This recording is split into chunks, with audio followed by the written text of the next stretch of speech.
Citoyennes, citoyens, bonjour et bienvenue dans Dernières Nouvelles des Étoiles, l'émission qui vous résume l'actualité spatiale tous les mardis à 18h. Le Soleil s'est formé il y a 4,6 milliards d'années, rapidement suivi par les 8 planètes et leurs lunes. Mais cette naissance n'a pas été un événement isolé. Notre étoile s'est formée au sein d'un nuage de poussière et de gaz, probablement au milieu de centaines de ses congénères. On peut en effet observer une histoire similaire dans certaines formations de la Voie lactée. La nébuleuse d'Orion, située à 1300 années-lumière, est ainsi en pleine phase de création d'étoiles et de systèmes planétaires, tandis que l'amas des Pléiades nous montre à quoi ressemble un groupe d'étoiles tout juste formé.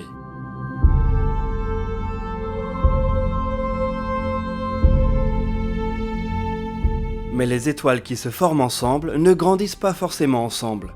Tirées par les forces gravitationnelles environnantes, elles finissent par se perdre de vue. Le Soleil, par exemple, est très mobile. Il réalise une révolution autour du centre galactique tous les 220 millions d'années environ. 4,6 milliards d'années après sa formation, les membres de sa fratrie pourraient donc se retrouver de l'autre côté de la Voie lactée.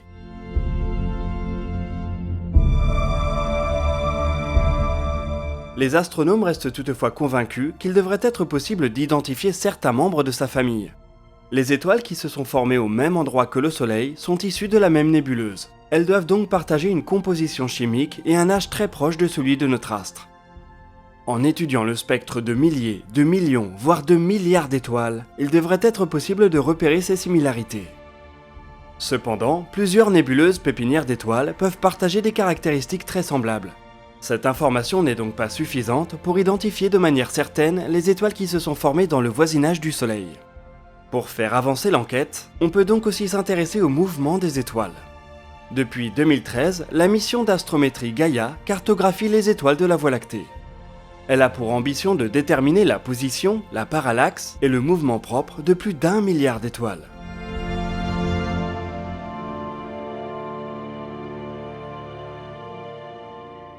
Armé de ces informations, on peut alors essayer de voir si certaines étoiles orbitent de la même façon que le Soleil autour du centre galactique. On peut même essayer de faire remonter ces orbites dans le temps, pour voir si elles ont croisé la route du Soleil il y a 4,6 milliards d'années. En recoupant ces deux informations, composition chimique et mouvement propre, beaucoup de candidats se font éliminer. L'amas M67, situé dans la constellation du Cancer, est par exemple constitué d'une centaine d'étoiles très similaires au Soleil, en âge et en composition chimique. Leur mouvement propre écarte cependant rapidement l'hypothèse d'une histoire partagée. Il n'y a aucune chance que le Soleil et M67 aient croisé leur route au moment de leur formation.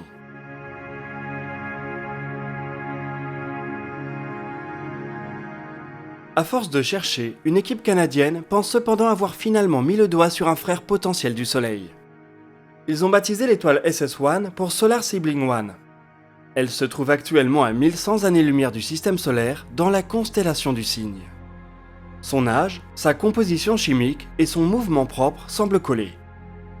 Les astronomes restent cependant prudents car les données de Gaia ne sont pas assez précises pour être catégoriques.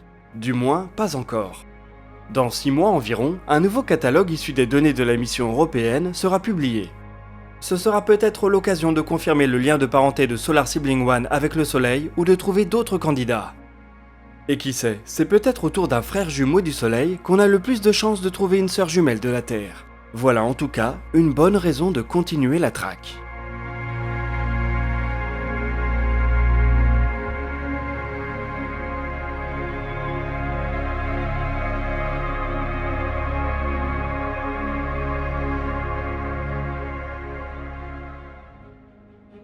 On continue ce DNDE du côté de la mission Europa Clipper. Cette sonde américaine décollera en 2024 à destination de Jupiter et de ses lunes. À travers une série de survols, elle doit permettre de confirmer la présence d'un océan sous la croûte glacée d'Europe et de déterminer son habitabilité. Mais avant d'en arriver là, Europa Clipper doit résoudre quelques soucis de budget. 3 instruments posent problème, une caméra, un spectromètre de masse et un spectromètre infrarouge. Leur développement est plus complexe qu'estimé, ce qui entraîne une accumulation de dépenses imprévues. La situation est tellement sérieuse que la NASA a envisagé de les supprimer de la mission. Pour le moment, ils sont maintenus, mais l'agence spatiale américaine doit à tout prix maintenir le coût de la sonde dans une enveloppe respectable.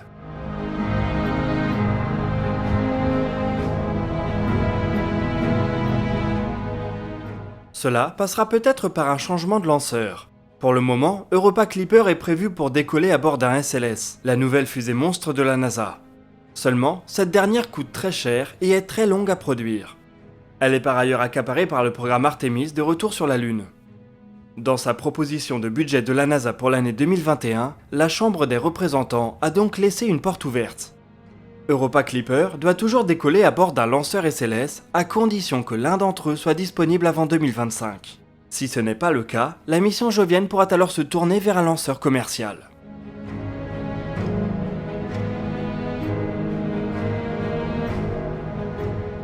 Il y a au final peu de chances qu'un SLS soit disponible avant cette date. En 2025, le programme Artemis devrait être au cœur de l'attention de l'agence spatiale américaine. On peut facilement imaginer que la mission Artemis 3 prenne un peu de retard et glisse jusqu'en 2025 ou 2026. Il paraît alors peu probable qu'un des rares lanceurs lourds disponibles puisse être conservé pour Europa Clipper.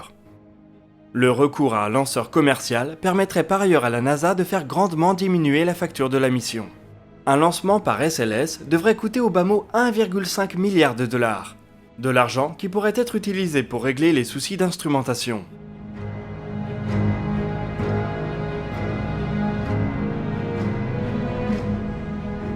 Si le SLS est bel et bien abandonné pour Europa Clipper, la mission devra toutefois se trouver un lanceur commercial puissant. Peu de fusées sont capables de propulser 6 tonnes vers Jupiter. Même la Falcon Heavy de SpaceX a le souffle un peu court. Elle pourrait théoriquement faire le travail si on lui adjoint un étage supérieur dédié, ce qui ferait là encore grimper le coût du lancement. Et il n'y a pas que pour Europa Clipper que la NASA va devoir jongler avec ses priorités. La proposition de budget de la Chambre des représentants est sensiblement moindre que ce qu'avaient demandé l'Agence spatiale et la Maison Blanche. Le budget alloué au développement des atterrisseurs lunaires est particulièrement affecté. La NASA voulait 3,6 milliards, la Chambre des représentants n'en propose qu'1,5. Ce budget doit alimenter 3 propositions qui ont été retenues voilà quelques mois. Blue Origin, Dynetics et SpaceX ont déjà reçu des chèques importants pour démarrer le développement de leur atterrisseur. L'agence spatiale espérait passer à la vitesse supérieure l'année prochaine avec des sommes bien plus conséquentes. Si la proposition de budget émise par la Chambre des représentants est validée par le Sénat, il faudra revoir ses ambitions à la baisse, et peut-être ne se concentrer que sur un seul atterrisseur. Bref, le budget de la NASA a beau être en hausse depuis quelques années, il reste très court au vu des projets ultra ambitieux qu'elle a entrepris.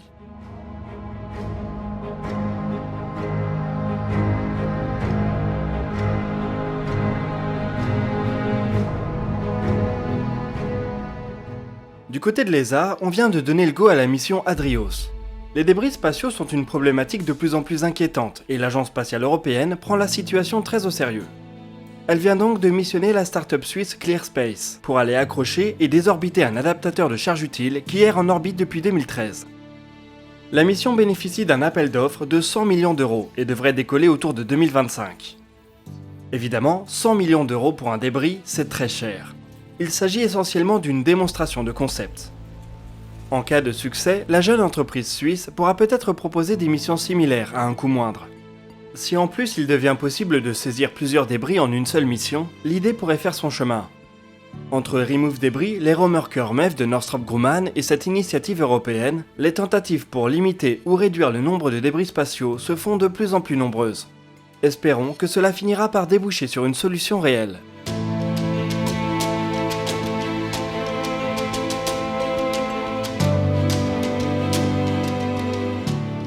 En Chine, le 10 juillet, le lanceur Kuaizhou 11 a raté son baptême de l'air. La petite fusée, opérée par la compagnie privée X-Space, semble avoir été détruite 1 minute environ après son décollage. Il s'agit du premier échec pour la famille Kuaizhou.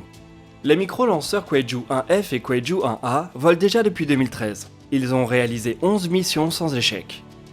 Kuaizhou 11 devait permettre de passer à la vitesse supérieure, avec la possibilité de placer jusqu'à 1 tonne en orbite héliosynchrone. X-Space va cependant devoir revoir sa copie. À terme, l'entreprise espère mettre le pied dans le secteur des lanceurs lourds. Elle travaille ainsi sur les fusées Kuaizhou 21 et 31 qui devraient être capables de placer 20 et 70 tonnes en orbite basse. De quoi marcher sur les plates-bandes d'une Falcon Heavy.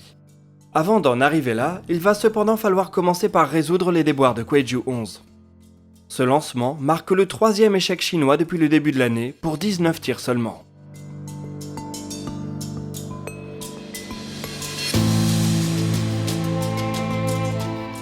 Et on va finir ce DNDE sur l'interminable feuilleton HP3 et son dernier rebondissement. L'instrument allemand installé sur la sonde American Insight essaye de creuser le sol de la planète rouge depuis plus d'1 an. Il n'est malheureusement pas allé bien loin puisqu'il s'est fiché à quelques dizaines de centimètres sous la surface. Il y a quelques semaines, on avait tout de même noté un gros progrès. En appuyant sur la tête de forage avec le bras robotisé de l'atterrisseur, les ingénieurs allemands et américains étaient parvenus à enfouir cette dernière complètement. Il se pourrait cependant que ce ne soit pas suffisant. Les dernières images de l'opération de forage semblent indiquer que HP3 rebondit sur le bras du robot lorsqu'il active son mécanisme de percussion, ce qui indiquerait qu'il ne s'enfonce pas dans le sol. Rien n'est pour le moment certain, le bras de l'atterrisseur vient d'être relevé pour se faire une meilleure idée de la situation. HP3 n'est donc pas encore tiré d'affaire.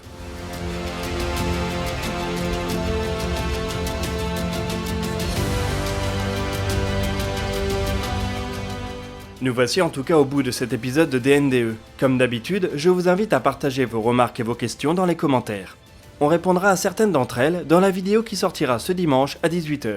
Vous pouvez par ailleurs consulter la description de la vidéo pour retrouver nos sources, des liens pour nous rejoindre sur les réseaux sociaux ou pour écouter nos podcasts. Quant à nous, on se donne rendez-vous jeudi à 18h pour un nouveau dossier de l'espace. Et d'ici là, citoyennes, citoyens, portez-vous bien.